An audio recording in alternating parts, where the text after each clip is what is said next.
നമസ്കാരം. News trends തുടങ്ങുന്നു. ആദ്യം പ്രധാന വാർത്തകൾ നോക്കാം. ഹേമ കമ്മിറ്റി റിപ്പോർട്ടിൽ ഒരു നടന്റെയും പേര് പറയുന്നില്ലെന്ന് മന്ത്രി സജി ചെറിയാൻ. ആരെ വേണമെങ്കിലും ഊഹിക്കാവുന്ന തിരക്കഥകളാണ് പലതും. അങ്ങനെ ഊഹിച്ച് ആരുടെയും ജീവിതം തകർക്കാൻ കഴിയില്ലെന്നും മന്ത്രി. സർക്കാർ പരിഗണിക്കുന്നതും നടപ്പാക്കുന്നതും ഹേമ കമ്മിറ്റി റിപ്പോർട്ടിലെ നിർദ്ദേശങ്ങളാണെന്നും മന്ത്രി Q18-ൽ. സ്വർണ്ണവില സർവകാല റെക്കോർഡിൽ. ഗ്രാമിന് ആദ്യമായി 10,000 രൂപ കടന്നു. ഒരു പവന് 80,880 രൂപ. ഒരു പവൻ സ്വർണം വാങ്ങാൻ 90,000 രൂപയിലേറെ നൽകേണ്ടി വരും.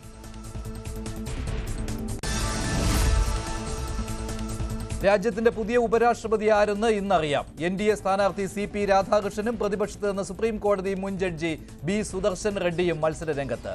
വൈകിട്ടോടെ ഫലമറിയാം. അംഗബലമനുസരിച്ച് NDA സ്ഥാനാർത്ഥിക്ക് ജയമുറപ്പ്.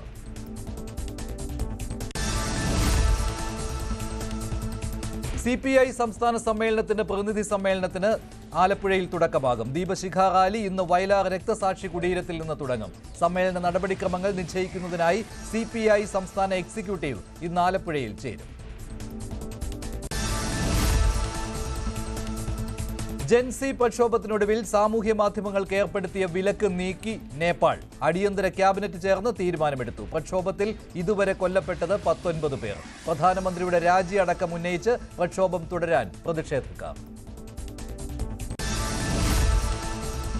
കസ്റ്റഡി മർദ്ദന കേസുകളിൽ വകുപ്പ് തല നടപടി വേഗത്തിൽ പൂർത്തിയാക്കാൻ നിർദ്ദേശം. ദക്ഷിണ ഉത്തര മേഖല IG-മാർക്ക് DGP നിർദ്ദേശം നൽകി. കുന്നംകുളം PG മർദ്ദനങ്ങളിൽ ഉൾപ്പെടെ ഉദ്യോഗസ്ഥർക്കെതിരെ കാരണം കാണിക്കൽ നോട്ടീസ്.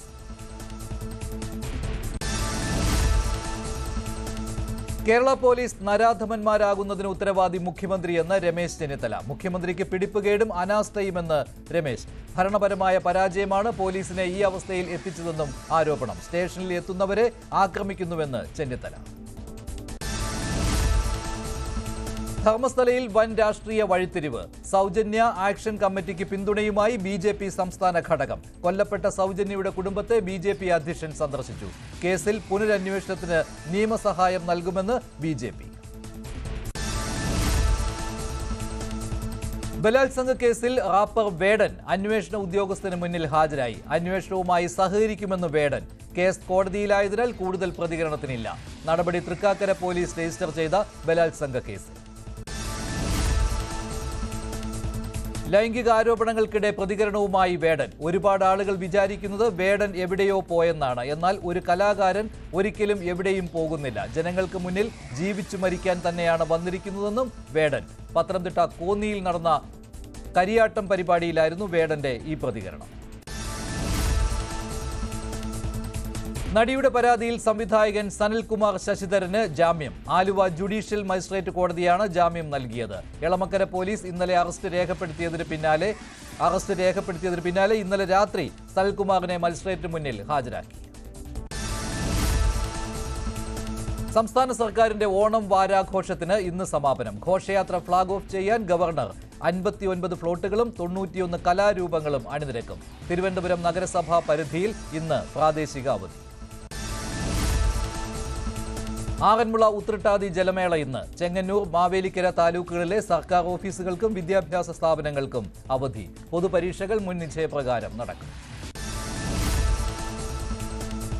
പാലിയക്കരയിലെ ടോൾ പിരിവ് നിർത്തിവെച്ചത് ഹൈക്കോടതി ഇന്ന് വീണ്ടും പരിഗണിക്കും. ഗതാഗത കുരുക്ക് പരിഗണിച്ചാണ് 4 ആഴ്ചത്തേക്ക് ടോൾ പിരിവ് തടഞ്ഞത്. സമയപരിധി അവസാനിക്കുന്ന പശ്ചാത്തലത്തിലാണ് ഹർജി വീണ്ടും കോടതി പരിഗണിക്കുന്നത്. സർവീസ് റോഡുകളുടെ അടക്കം അറ്റകുറ്റപ്പണി നടക്കുന്നതിൽ വിശദാംശങ്ങൾ ദേശീയപാത അതോറിറ്റി കോടതിയെ അറിയിക്കും. ആഗോള അയ്യപ്പ സംഗമത്തിനെതിരായ പൊതു താൽപര്യ ഹർജി ഹൈക്കോടതി ഇന്ന് വീണ്ടും പരിഗണിക്കും. ചീഫ് ജസ്റ്റിസ് അധ്യക്ഷനായ ബെഞ്ചാണ് വാദം കേൾക്കുക. മറുപടി നൽകാൻ സർക്കാരിനോടും ദേവസ്വം ബോർഡിനോടും കോടതി നേരത്തെ നിർദ്ദേശം നൽകിയിരുന്നു. രാഷ്ട്രീയ ലക്ഷ്യത്തോടെയാണ് സർക്കാർ പരിപാടി സംഘടിപ്പിക്കുന്നതെന്നാണ് ഹർജി. വ്യവസായം തുടങ്ങാൻ അനുയോജ്യമായ നാടായി കേരളം മാറിയെന്ന് മുഖ്യമന്ത്രി പിണറായി വിജയൻ. വ്യവസായ സൗകര്യങ്ങളുള്ള നഗരങ്ങളുടെ കൂട്ടത്തിലേക്ക് കേരളത്തെ വളർത്താനാണ് സർക്കാരിന്റെ ശ്രമം. നേട്ടങ്ങളെ ഇകഴ്ത്തി കാണിക്കാൻ ശ്രമമുണ്ടെന്നും കഞ്ചിക്കോട് ഇൻഡസ്ട്രിയൽ ഫോറം സംഘടിപ്പിച്ച വ്യവസായ ഉച്ചകോടിയിൽ മുഖ്യമന്ത്രി പറഞ്ഞു.